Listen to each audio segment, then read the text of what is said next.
সবাইকে আমার সকল বন্ধুদের জানাই গুড মর্নিং। হঠাৎ করে সানডেতে প্ল্যান করলাম, আমি, বনি আর আমার ছেলে তিনজনে মিলে বাইক নিয়ে যাব নৈহাটি বড় মার কাছে, বড় মার টেম্পলে। তো সেই জন্যই বেরিয়ে পড়লাম, বাইক নিয়ে যাচ্ছি। যেতে যেতে এবার কল্যাণী এক্সপ্রেসওয়ে ধরেছি সোদপুর থেকে। যেতে যেতে হঠাৎ বৃষ্টি চলে এলো।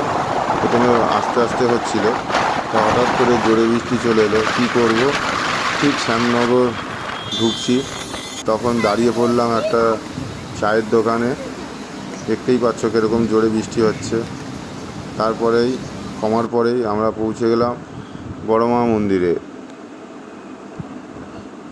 পৌঁছানোর পরেই দেখছি প্রচণ্ড লাইন রয়েছে, কারণ সানডে, সবার ছুটির দিন, এমনি প্রচুর ভিড়। প্রায় ফেরিঘাট থেকে আরও বাদিকে 1 কিলোমিটার ভেতর পর্যন্ত লাইনটা ছিল। প্রায় 1.5 ঘন্টা লাইনে দাঁড়িয়ে আমরা ঠিক বড় মার মন্দিরে পুজো দিতে পারলাম। দেখতেই পাচ্ছ কত ভিড়, চারিদিকে অনেক দোকানপাট রয়েছে।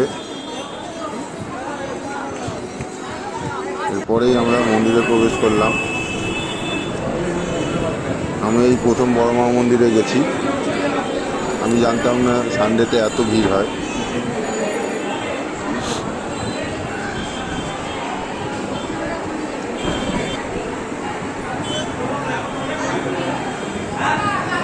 তারপরে আমাদের পুজো দেওয়া কমপ্লিট করছিলাম।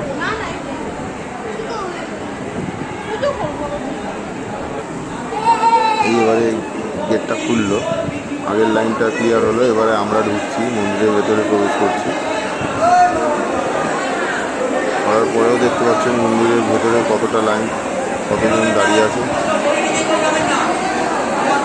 ভিড়টা আস্তে আস্তে কমছে, একটু একটু করে দাঁড় করিয়ে পুজো দিয়ে বের করে দিচ্ছে লাইন দিয়ে।